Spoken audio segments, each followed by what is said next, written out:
Hello guys, welcome back to the channel. It's been a while since I've done something on the old Peugeot. Mum's car's been in for MOT and it failed again. Apparently it's got two snapped coil springs in the front, which is quite common by the way for these Peugeot 207s. It's a 2010 model, it's a 1.6 HDI. I don't know if it's 93 horse or something like that. It's not wild, but it's really good on fuel. So what we're going to do today is we're going to change out the springs and you guys are going to come with me. First things first, I've got the car in the garage. What I like to do is these top bolts here, I like just to crack them off while the car is sitting down, just because I've always done it that way and it always worked. So to get that off you need to take this off here, and underneath here we'll have, it looks like maybe 15-16 mil. We take these off, they're on a slight taper, so you need to get a good sort of wiggle and then they pop off, and take off that scuttle panel. Hey guys, for the record, this is a 16 mil bolt. So, and generally you give it a wee push down on this here, it acts as a bit of a pivot, and then off they'll come. You can mark where they're going, but because my mum never cleans her bloody car, I could tell where these sit. Right, so the wee gun doesn't really cut it for these. You need to use, I could use a spanner and like I think it's a 6 mil in the top there to stop it spinning, but I'm fortunate enough I've got a wee gun here and I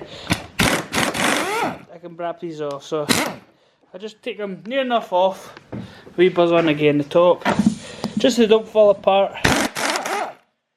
I'm taking the shock out. So yeah, that's the top part of it done really. The rest is pretty much all underneath, where we'll crack off the wheels, we'll jack the car up obviously first, and that's when the games begin, when we've got bloody ball joints and stuff.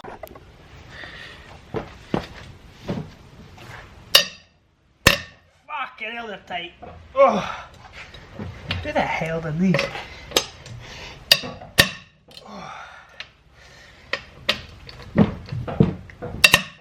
Let's just hope that lock and wheel nut's not that tight. I'm out of breath. Breaker bar won't get it, gun won't get it.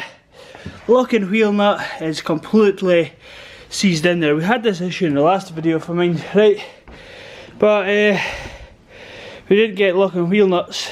So obviously take it to the garage to get tyres on it, and they've fucking lamped it up. So without breaking the lock and wheel nut, I'm going to have to try and get the good old impact driver out.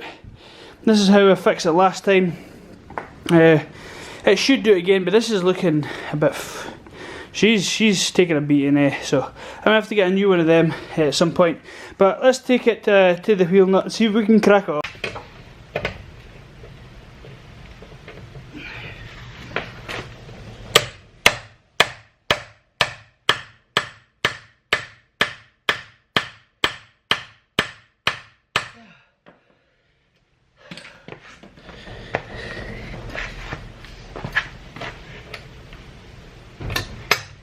Oh yes!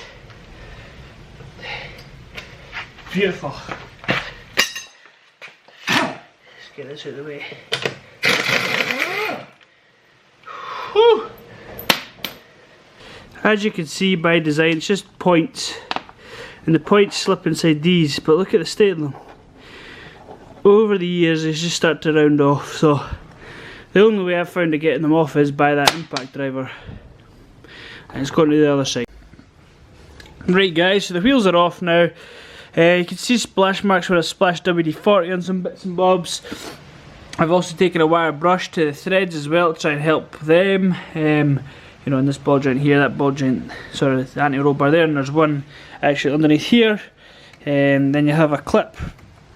It's like an R clip, and then this will just slide off. Exposes your nut. These are different sizes, depends on who's done wheel bearings at any time or whatever. It used to be 36 mil, which is this one, which is huge, but I think it's around about 34 on this one, but I've not got a 34 mil, so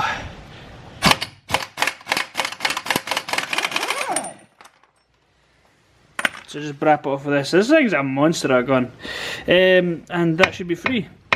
which it is. So now I'll do the bottom ball joint, I'll take this ball joint off and anti-roll bar, and we'll see. I'll probably end up having to take off this brake line as well. I might take it off there. That looks like it might be in better condition than the actual caliper itself.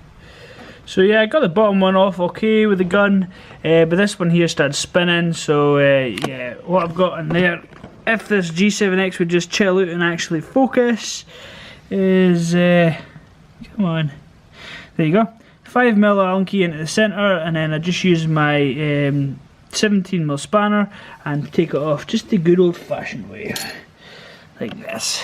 See if we get in here to show you guys. See how if I move it, it'll spin with the Allen key, and I'm doing this one-handed, so this might be interesting, but we'll see. Here.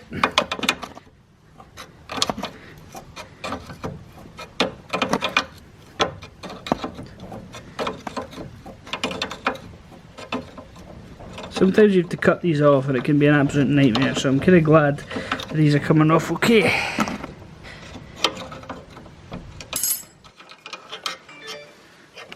Nice one. Sorted.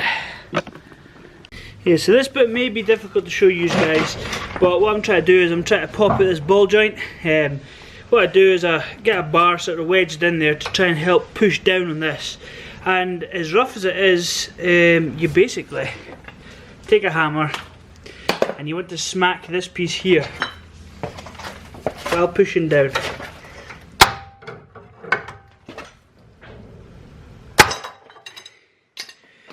Just like that. And that gets the tapered track rod end out without damaging anything. It's an old tip, because some of the piano tuning forks and that and the ball joint splitters can make a right mess of your rubbers. So yeah. Next is a bolt underneath here. So yeah, the bolt underneath just looks like this. Two halves, obviously. It was kind of this direction, and these are 14mm. So that's a 14mm, and that is also a 14mm. I used a spanner on one side and an impact gun on the other. Not recommended because you can nip your fingers and stuff, but I've done it as safe as I could. Sorted. So this now, if I get my gadget in there, I should. Hard to do with a camera, but basically I'm pushing down the wishbone, which is pulling out the bottom ball joint, and then it's just the top one. Sometimes you really don't want to disturb these. You know what, it's maybe easier if I just crack off these two bolts here for the caliper, swing the caliper off, and leave the caliper to the left, and then that way I'm not disturbing any brake lines. I would probably recommend that would be the best way to do it. Okay, so top one here, this was a 13mm, this one here was a 13mm, this one was a 12, so I'm not sure if somebody in the past, in fact,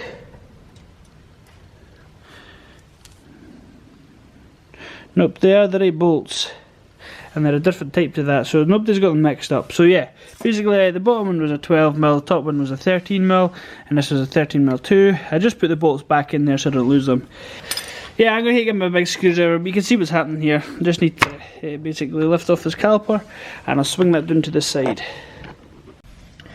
Next thing I'll show you here, there's a wee cap that goes around here, and basically it's a 13mm holding it down, and this is for the ABS sensor. So you kind of want to get this thing out. You have to be quite careful with it. Just a flat blade underneath it, very softly wiggle it out. There she comes. Pull it off, it sort of mounts, and get that out of the way as well. So now, as you can see, we've got brakes and the ABS sensor away. That's out the bottom there. Just push your drive shaft out. This one wasn't seized. I don't know if they do seize, but it came out free enough, and I've certainly not greased it before. So basically back up to our top nut, and I'll undo this and you'll see it drop out the bottom. Jesus, watch your feet on that. She's out. Right, she's now bolted in the vise. This up here, this is a, what do you call it, top mountain bearing I think they're called. Just remember the orientation, you take everything off here. And here's the issue. Let's see if we can get that out. See? So she's snapped and that's what we're going to be replacing. Right guys, so I've stuck the spring compressors on it now. I think these are Halford's ones, I'm not sure. I like them because they're not, you get cast ones as well, which are like a single hook. These ones are a double hook, and they're just sort of steel obviously, so there is a wee bit of flex in them, which I like. And they hook right round the spring, which is nice. You get various different types of spring compressors.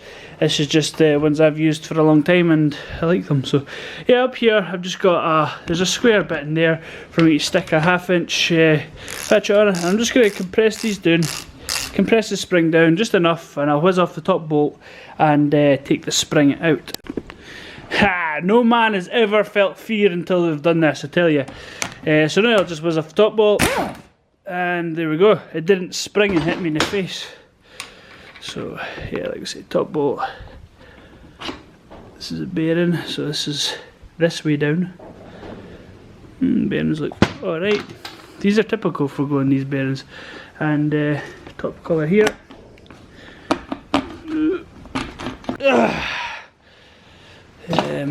And then the spring should just pretty much lift out.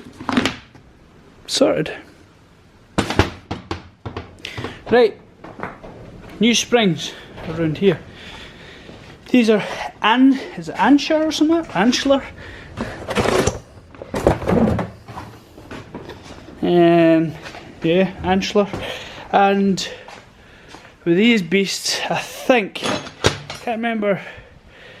Yeah, I got these springs from Euro Car Parts. I think they were supposed to be £44 each, but they do all this sort of deals where you get 50% off online and stuff like that. And also, if you go into a Euro Car Parts dealer, often they just give you it cheaper anyway. These are bent, but they're probably supposed to be. And they often give you it cheaper anyway. And I think, all in all, I think it was £48 for 2 springs. So it's well worth doing if you can get yourself a Halford set of tools. You don't need an impact gun, I just use it because I've got it, but you can get away with normal sort of tools. So yeah, easy enough. Right, so now I get the compressors off of here, I stick them onto here, it compresses as much as possible, stick it in there and put the top hat back on. Right, the compressor's run in, but you'll have to try and hear me up. So here, look how much that compressed. Like, these springs need a lot of compressing, but it just shows you these Halford's ones will do it. You get it down enough, get the top cap on, get the nut on, a couple of threads, and I'll start clamping that down. Once I've got that right down, I'll start undoing the, spring compressors, and hopefully I can get to that one. Worst case I can't get to it, I just use the spanner and crack it off, and this side is done.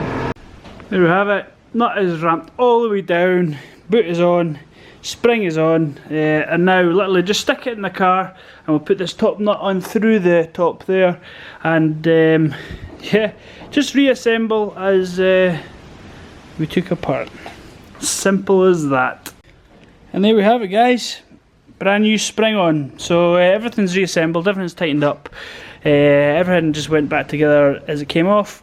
This one here, I always leave this off and I take out this hubcap because when I tighten that up, I like to have the wheels on the ground and really tighten that up with a bar, because the gun, you never know if it's real tight or no. So I'll do that, take the wheel back off again, then when it's tightened, and I put the cover back on with the R-clip, and that's it. So I won't bother showing you the other side because these guys will have seen this side.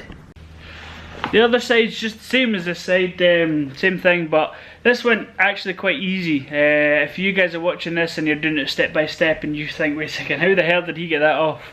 It's because this was actually not too bad. I did grease it last time. I must have been working on this, doing brakes or something like a while back anyway. And I like to grease everything when I put it back on. And yeah, so I'm going to go and do the other side and get on with that, stick it back on the ground again, stick it back in for its MOT, because that's everything pretty much done. I rate this job, it's a DIY job. it is if you're a good DIYer. Get yourself a Halford set. You know, I would recommend a 1/2 inch set and a 3/8 like set with like spanners and stuff like that. You can't go too far wrong. There's not really any special tools other than that main hub bolt. I think it's maybe 34 or 36. People's may be different, and again, Halfords store that stuff as well, so you know, you're never too far about. If it's your first time, probably set yourself a day to do it, maybe at the weekend or something like that. And if you have any issues, just come and give us a message and I'll try and give you some pointers. But yeah, so I would make this is probably hardness maybe a 7 out of 10 job. It's not, you know, it's not easy, but it's not total solid. It's doable.